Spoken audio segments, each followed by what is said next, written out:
की बैटिंग थी। वैभव सूर्यवंशी ने जिस अंदाज में बैटिंग किया, वो शुरुआत के 17 गेंदों में 50 रन बना के 300 के स्ट्राइक रेट से खेल रहे थे। उन्होंने 6 छक्के लगाए थे और लगभग 7 चौके जड़ दिए थे उस दौरान। तो वो 300 के स्ट्राइक रेट से खेल रहे थे। तो गुजरात और राजस्थान के बीच जो फासला बना, वो इनकी बल्लेबाजी थी, वैभव सूर्यवंशी की। और आज इनका ये तीसरा ही मैच था। 2 मैच पहले इन्होंने डेब्यू किया आईपीएल में, सबसे यंगेस्ट प्लेयर है। और तीसरे ही मैच पे इन्होंने जो रिकॉर्ड अपने नाम किया है कि मतलब आईपीएल के हिस्ट्री में, मतलब 18 साल हो गए आईपीएल शुरू हुए, और इस आईपीएल के हिस्ट्री में ये सबसे यंग बल्लेबाज है। 14 साल का बल्लेबाज तीसरे ही मैच में एक इतना बड़ा रिकॉर्ड, और वो भी इतने अच्छे अच्छे गेंदबाजों के सामने। ऐसा नहीं है कि वो लोकल कोई टूर्नामेंट चल रहा है, उसका लोकल कोई बॉलर है, उस पर इन्होंने मारा हो। सिराज जैसे बॉलर को वो मार रहे थे। ईशांत शर्मा को के एक ओवर में 28 रन आए। फिर वाशिंगटन सुंदर के एक ओवर में 21 रन आए। और अफगानिस्तान के जो बॉलर थे, उनके एक ओवर में तो 30 रन आए। और ये सारा कमाल वैभव ने अकेले किया कि 3 छक्के 3 चौके उस ओवर में जड़े, और इस सीजन का वो सबसे महंगा ओवर रहा। तो जो गुजरात और इस मैच में आप कह सकते हैं रिकॉर्डों की झड़ी लगी है। बिल्कुल बिल्कुल, मतलब 210 रन कोई बनाता है और उसे आसानी से चेस कर लिया जाता है। शुरुआत के 10 ओवर में 134 रन लग जाते हैं। तो ये तो मतलब रिकॉर्ड ब्रेकिंग मैच था। एक के बाद एक रिकॉर्ड ही बन रहे थे इस मैच में। मैं बात करना चाहता हूँ जिस बॉलर की आप बात कर रहे थे, उनका नाम करीम जन्नत। मतलब करीम जन्नत आज भी उन्होंने अपना आईपीएल डेब्यू किया। आज भी करीम जन्नत ने अपना आईपीएल डेब्यू किया है। उनके पहले ही नाम ओवर में शर्मनाक 30 रिकॉर्ड रन। भी दर्ज हो गया। जी, उनके नाम सबसे शर्मनाक महंगा रिकॉर्ड भी ओवर दर्ज उनका हो गया। रहा। बाकी हम जब हमने जीटी की बात कर ली, तो राजस्थान की बैटिंग ऑर्डर की भी बात कर लेते हैं। बैटिंग ऑर्डर में जब यशस्वी जायसवाल और सूर्यवंशी आते हैं, सूर्यवंशी की जितनी भी तारीफ की जाए, उन्होंने 101 मतलब सेंचुरी लगाई तीसरे मैच में ही, और स्ट्राइक रेट 265 का। मतलब पहले शुरुआती उन्होंने 300 के स्ट्राइक रेट से बैटिंग कर रहे थे।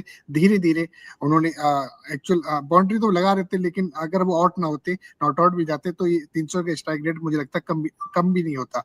बाकी दूसरे जो बैट्समैन थे, यशस्वी जायसवाल, इन्होंने 70 रन लगाए हैं और 44 बॉलें के लिए, क्योंकि ये साथ दे रहे थे। उन्होंने वैभव को खेलने का चांस दिया कि आप मारो, उनको कॉन्फिडेंस दिया कि आप ये अच्छी भी बैटिंग ऐसा कर नहीं था कि यशस्वी धीमा खेल रहा था। ये भी नहीं था। 22 गेंदों में इन्होंने अपना अर्धशतक पूरा किया, तो 22 गेंदें कम नहीं होती। ये भी 250 के स्ट्राइक रेट से खेल रहे थे। लेकिन सामने वाला जो बल्लेबाज था, वो इस रफ्तार में बैटिंग कर रहा था कि आज 22 गेंदों में भी अर्धशतक हम लोगों को धीमा लगा। कि 22 गेंदें, अब नॉर्मली अगर किसी दूसरे मैच में हम देखें तो 22 गेंद में अगर कोई बल्लेबाज 50 रन बनाता है, तो वो काफी तेज शतक है। किसी भी टूर्नामेंट में दुनिया में कहीं भी क्रिकेट खेला जा रहा हो। लेकिन आज वैभव ने जिस अंदाज में बल्लेबाजी की, तो उसमें यशस्वी लग रहा था कि वो धीमा खेल रहे हैं, जबकि वो भी 250 के स्ट्राइक रेट से बल्लेबाजी कर रहे थे आज। दूसरा देखिए जाए, कप्तान आए, कप्तानी ने भी अपना जलवा दिखाया। उन्होंने 32 रन बनाए, लेकिन 15 बॉलों में लगाए थे 200 का स्ट्राइक। सारे बैट्समैन का आज राजस्थान रॉयल्स की साइड से देखा जाए, सारे बैट्समैन का 200 से स्ट्राइक रेट रहा है। उन्होंने भी 2 4 और 2 छक्के लगाए। 2 4 2 छक्के लगाए। राजस्थान के लिए आज करो या मरो का मुकाबला था। मतलब आज अगर ये हार जाती राजस्थान, तो प्लेऑफ में पहुंचना इनके लिए लगभग मुश्किल हो जाता। फिर दूसरे टीम के हार जीत पे ये डिपेंड हो जाते। लेकिन आज इन्होंने उस मुकाबले को बिल्कुल करो या मरो की तरह लिया, और उसी तरीके से खेला भी। खासकर इनके बल्लेबाजों ने तो बिल्कुल उसी अंदाज में खेला कि यही मैच है अंतिम, इसी में जो करना है करो, बाकी तो फिर आगे टूर्नामेंट खत्म है। और इस अंदाज में खेला और जीत मिल गई इन्हें। और पिछले मैचों में भी राजस्थान अच्छा खेली, ऐसा नहीं कि अच्छा नहीं खेल रही थी। वो जीत के करीब पहुंच के वो फिनिश नहीं कर पा रही थी। फिनिशिंग टच उनके, मतलब जो लोअर ऑर्डर के बैट्समैन हैं, वो खत्म नहीं कर पा रहे थे मैच में। इसके पहले भी हम देखे, लखनऊ के खिलाफ जो मैच था, 2 मैच पहले जो लखनऊ के खिलाफ मैच था, वो कितना करीब गया था। 18वें ओवर तक ऐसा लग रहा था कि उस मैच को राजस्थान आराम से जीत लेगी। लेकिन अंत के 2 ओवरों में ऐसा कुछ होता है कि वो मैच 2 रन से हार जाती है। और इसके बाद भी दिल्ली के खिलाफ भी जो मैच था, तो राजस्थान खेल तो अच्छा रही थी, लेकिन वो फिनिशिंग टच था, वो नहीं मिल पा रहा था। आज जो उनके ओपनर बल्लेबाजों ने सोचा कि नहीं, हम लोअर के बैट्समैनों के लिए कुछ रखेंगे नहीं, शुरुआत में ही वो जीत हासिल कर लेंगे, तो यही हुआ। जी, मैं बात करना चाहता हूँ आज जो मैच जीता है राजस्थान ने, 2 अंक प्राप्त हुए हैं, जो 6 अंक हो गए हैं। अब मैच बचे हैं 4 और 6 अंक हुए हैं, तो अगर चारों के 4 मैच जीतते हैं तो ये भी मतलब 14 अंक होते हैं और 14 अंक में आरसीबी तो पहले ही टॉप पे ऑर्डर पे बैठी है पॉइंट टेबल के। बाकी मैचेस, बाकी दूसरे नंबर पे एमआई है, तीसरे नंबर पे जीटी है, चौथे नंबर पे डीसी है। तो अभी देखो उम्मीदें बरकरार हैं, लेकिन मुझे नहीं लगता कि ये पॉसिबल हो सकता है कि राजस्थान अब आगे से सारे मैचेस जीतते जाएगी, क्योंकि ऐसा कारनामा सिर्फ आरसीबी ने किया है, लास्ट सीजन ही किया है। मैं उसी बाकी पे आ ही देखो रहा था, मैं बड़ी उसी चीज पे आ रहा था कि ऐसा पिछले सीजन में भी हमें लगा था कि नहीं आरसीबी तो बाहर ही है, लेकिन लगातार 5 मैच जीतती है आरसीबी और प्लेऑफ में आ जाती है। तो अभी हाँ उम्मीद है, मतलब आज अगर हार जाती है राजस्थान तो उनकी उम्मीदें लगभग खत्म हो जाती, लेकिन आज का मैच जीता है तो उम्मीद है कि अगर आने वाले चारों मैच ये जीत जाए और दूसरी टीमें हार, जैसे इस सीजन में ही हम देखें मुंबई की शुरुआत ऐसा हुई, ऐसा मुंबई ने अपना शुरुआत किया कि कौन उस समय टूर्नामेंट के शुरुआत में कौन ये देख रहा था कि मुंबई टूर्नामेंट के अंत तक टॉप 4 में पहुंच जाएगी। लगातार वो 5 मैच हारती है, लेकिन अभी वो सेकंड पोजीशन पे है, तो चलिए इनके मैं लिए भी बता अभी देता हूँ कि पूरा राजस्थान के टूर्नामेंट मैच, हाँ खुला हुआ है। जी अभी राजस्थान के मैच आगे किस किस से मैच है राजस्थान का। अब अगला मैच है एमआई से, और एमआई अपनी जीत की रथ पे चढ़ चुकी है, क्योंकि बुमराह फॉर्म में आ चुके हैं। बुमराह के आने के बाद मैच जिस तरह से जीत रहे हैं एमआई, पॉइंट टेबल के नंबर 2 पे पोजीशन पे आ गई है एमआई। तो एमआई के से जीतना इनको टफ हो जाएगा। बाकी केकेआर और पंजाब, पंजाब भी देखो फॉर्म में चल रही है।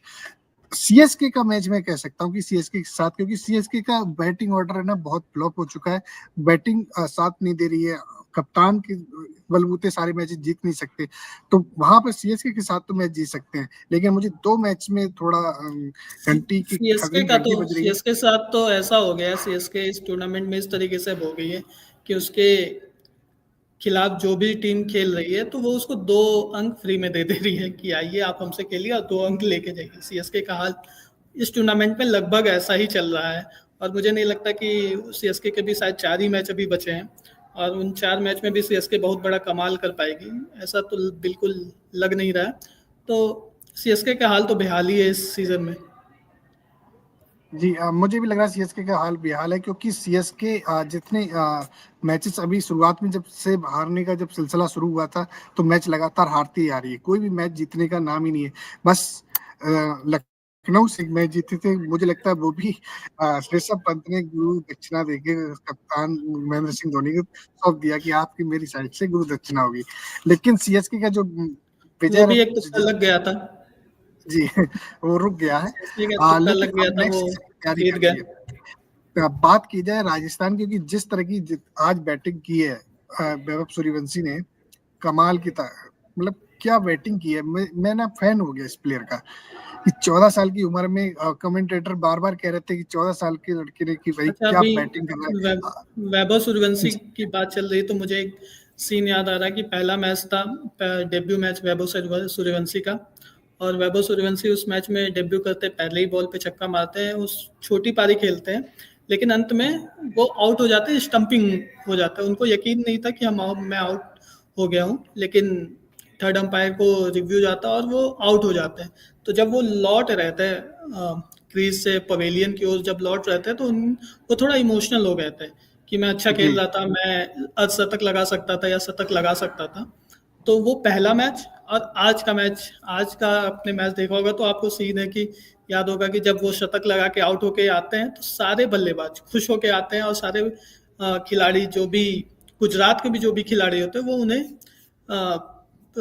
उनसे हाथ मिलाते हैं, उनको शाबाशी देते हैं कि क्या शानदार पारी खेली है। तो वो सीन कितना बेहतरीन था कि पहला मैच में जहां वो रो के पवेलियन की ओर जा रहे थे और उसके तीसरे 2 मैच बाद ही वो हंसते हुए और सारा स्टेडियम तालियों की गड़गड़ाहट के बीच वो जा रहे थे पवेलियन। तो ये 14 साल के खिलाड़ी के लिए तो मतलब ड्रीम है, सपना ही है पूरा आईपीएल है कि वो शतक लगाते हैं 35 बॉल पे। जी बाकी देखो बात की जाए पॉइंट टेबल की भी बात कर लेते हैं, क्योंकि पॉइंट टेबल में अब एक मैच जीतने के बाद राजस्थान 8 नंबर पे आ चुकी है, लेकिन आरसीबी और एमआई जीटी ये फर्स्ट और थर्ड मतलब सेकंड और थर्ड पे आ चुकी है। और आरसीबी के तो 14 अंक भी हैं, एमआई के 12 अंक हैं, लेकिन मैच उनके पास भी 3-3 मैचेस बचे हैं। सॉरी, हाँ सॉरी, 3-3 मैचेस बचे हैं।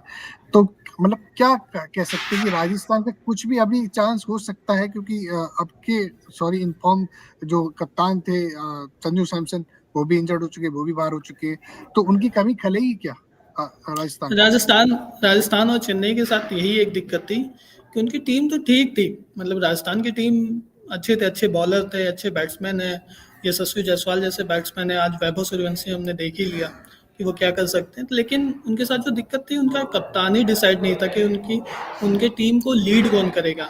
कुछ मैच में रियान पराग, कुछ मैच में ये संजू सैमसन। अब संजू सैमसन क्यों नहीं खेल रहे, इसका भी बहुत क्लियर जानकारी नहीं है किसी के पास कि वो क्यों नहीं खेल रहे हैं। उन्हें बस बताया गया कि वो चोट के कारण नहीं खेल रहे हैं, लेकिन कुछ ना कुछ शायद टीम में भी रिफ्ट चल रहा है। तो राजस्थान के साथ थोड़ा इंटरनल हमको लगता है ये भी एक प्रॉब्लम है कि उनके टीम में कहीं ना कहीं रिफ्ट है।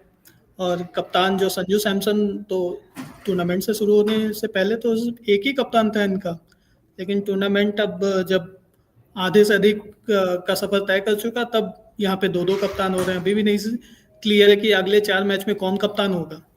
तो ये जो कप्तानी वाला फैक्टर है ना, ये राजस्थान के साथ कहीं ना कहीं एक ड्रॉबैक है कि आखिर इनकी टीम में चल क्या रहा है। मैं एक बात और बोलना और चाहूंगा कि ऐसा तो चेन्नई के साथ भी हो रहा है ना। चेन्नई का भी शुरुआती मैच में कोई कप्तान होता है, बाद में कप्तानी महेंद्र सिंह धोनी को हाँ, सौंप दी मैंने जाती है। इसीलिए तो ये बोला कि राजस्थान और चेन्नई के साथ यही एक सेम प्रॉब्लम है कि क्लियर ही नहीं है। मतलब वो होता है ना कि आप क्लियरिटी के साथ जाते हो ग्राउंड में, तो वो क्लियरिटी ही नहीं है। तो इनके साथ, इन दोनों टीमों के साथ यही एक दिक्कत है। अभी तो राजस्थान, अब प्लेऑफ की अगर बात करें तो राजस्थान के लिए तो सबसे पहले ये जरूरी कि आने वाले वो चारों मैच जीते, वो चारों मैच जीते और अच्छे मार्जिन से जीते, तो उनका रन रेट जी। भी अच्छा रहेगा और उनके पास पॉइंट्स भी रहेंगे। उसके बाद ही कुछ कहा जा सकता है, लेकिन सबसे पहले तो इनके लिए जरूरी कि अभी बचे हुए सारे मैच ये अपने नाम करें। अगर एक मैच वो भी हारते जरूरी हैं भी तो है। फिर से वो लगभग खेल खत्म ही होने जैसा ही रहेगा, अगर एक मैच भी यहाँ से गवाते हैं वो तो। अ, चलिए फिलहाल बात कर लेते हैं जीटी की। एक बार दोबारा से मैं स्कोर बता देता हूं कि जीटी की साइड से ओपनर बैट्समैन साई सुदर्शन और कप्तान सुमन गिल, दोनों की बैट से रन निकलते हैं। दोनों ही अच्छी मतलब शुरुआत देते हैं जीटी को, क्योंकि 203 का टारगेट था।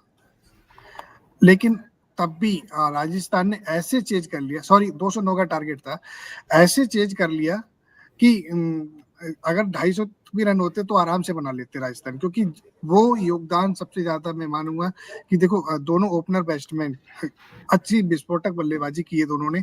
वैभव सूर्यवंशी आते हैं, शुरुआती 17 बॉलों में 50 रन लगा देते हैं।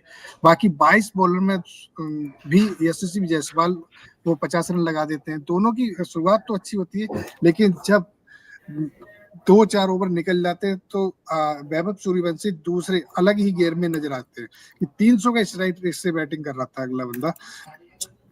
उसके माइंड में ये आप था कि ये मैंने, मुझे लगता है मॉडर्न जिस तरह की। मॉडर्न डे जी। क्रिकेट का ये देखिए कि 210 रन बने, 210 का टारगेट मिला आपको, और आप इस टारगेट को 16 ओवर में ही चेस कर ले रहे हो। तो ये कितनी बड़ी बात है। मतलब आज से 10 साल पीछे ही जाएं, बहुत पीछे नहीं, 10 साल ही पीछे जाएं। 10 साल पहले के क्रिकेट में ये कोई सोच नहीं सकता था कि 20 ओवर में 210 रन कोई बना रहा है और अगली टीम क्या नाम है उसे 16